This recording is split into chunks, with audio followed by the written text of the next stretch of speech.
I have been sim racing for nearly 2 years, with varying degrees of success. In that time, I've met some very interesting people, and I thought in this video, we'd have a look at them. This is Triple Crown Racing, let's get into it.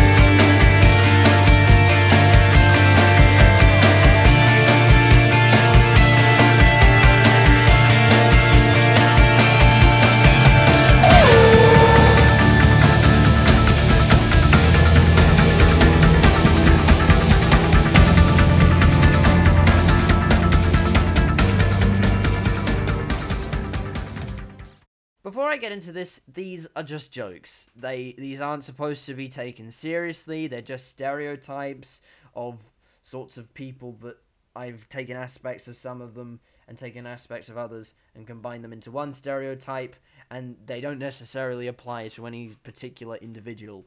This is just for a laugh, so please don't unsubscribe over my rubbishy jokes. Thank you very much. Number 1, the British F1 player. I've never actually raced against one of these in their natural habitat, however, I have met them in other racing games. The British F1 player's natural habitat are obviously the Codemasters F1 games. These people are devout Arava, WTF1, and formerly ex-Matty G fans, and you know how I feel about that already. If they are actually, well, that is, of course, if they are actually old enough to remember ex-Matty G, and they like top banter. Their favourite F1 driver is Lewis Hamilton, by the way.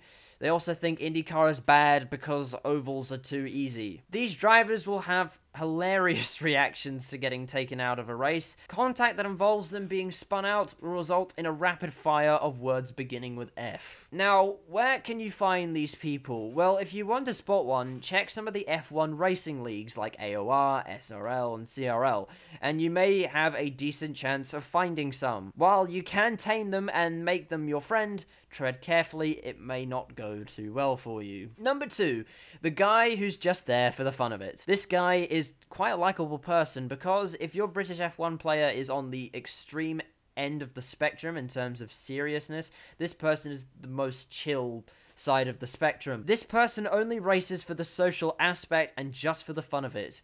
It's okay that they're 5 laps down running at the back. They're just there for a good time. Also not like the people who think they're good, but they're really not. These people know they're terrible, but they decide to race anyway. And that's what league racing's all about. League racing is something that we like to take seriously, but we also like to have fun, and these people really embody that spirit. Thank you, backmarkers. Number 3, the Australians. As an Australian myself, although I don't sound like it, I can actually relate to this group. I found that there are 2 types of Australian league racers that I've met so far. The Zero F1 player and the Chill Project Cars 2 player. However, there may be more. These are just the ones that I've found so far. The Zero F1 player can be most likened to the British F1 player. They take their Codemasters F1 games very seriously, are veterans of the series, and sometimes have a tendency to have quite a short temper. I hate being taken out as much as the next person, but it's a bit much. You can sometimes find the Zero F1 players in SRL, AOR, and you used to be able to find them in ASR. I'll move on to the other type of Australian, the Chill P-Cars player. These guys, while taking league racing very seriously, are calm and collected and like to have a good time. They also like having a laugh as well. These guys play Project Cars 2 and race in leagues like Aus-NZ, which, by the way, I'm going to stop for a second to plug. People from all around the world like Australia for our sandy beaches, landmarks, and this league. I am convinced that this is the best Project Cars community anywhere in the world. The racing is clean, you get to drive a wide variety of cars, and it caters for all skill levels. It does also have some New Zealanders, but we don't talk about those. I'm gonna stop now, but I just love this league. Anyway, back to the video. These guys may have a laid-back demeanor, but don't think for a minute their driving is as laid back. To put this into perspective, last year's Bathurst 1000 pole time was a 2:04.1 set by Jamie Whincup. The pole time for the Aus-NZ Bathurst 1000 last year, 2 minutes 0.9. And the fastest race lap, 201.7. Yeah, they're fast. And likeable too. Whichever kind of Australian racer it is, we all have one thing in common. Absolutely abysmal internet. Number 4. The Forza Horizon player. What differentiates this person from other categories in this particular video is that they don't actually league race. If you're just out in the world minding your own business and someone comes up to you and goes, "Hey, I heard you like racing games," you say that you do, and they go, "I play racing games too." For a fleeting moment, you jump for joy on the inside. You've finally found someone with the same interests as you. After years of hearing football fans ask, "How can you watch cars driving in circles for hours on end?" You've finally found somebody who appreciates racing as much as you. Then it hits you. They don't drive racing cars. They haven't even heard of Project Cars 2. No. They drive a modified 1,500 horsepower Ferrari 458 up the streets of the Gold Coast. You've found a Forza Horizon player, my friend. Don't tell them you have a G920 because they don't even know what a G920 is. They like drifting, they like wrecking people, and they like crashing into civilian vehicles. A league racer's worst nightmare. He actually turned out to be one of my best friends. Number 5, the American teenager. As most of you know if you've done a bit of racing, Forza 7 is exclusively populated by 14-year-old American teenagers. Now think of the Aus-NZ drivers I mentioned earlier. They're calm, collected, and extremely good at what they do.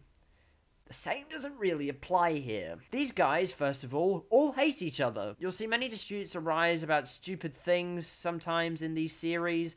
Most of these guys also race NASCAR off Instagram. Also, for some reason, they have a ridiculous amount of wins. They usually post on their Instagram bios how many wins they have, and it's usually something ridiculous like 300 wins. Okay, think about this. If you raced once a week, every week for a year, you'd race 52 times a year. Now, I know these guys probably participate in more than one league at a time, but even if you won only one of those races that you do in those leagues per week, you'd win 52 times a year. Now, to have 300 wins, you'd have to win at least once a week for 6 years.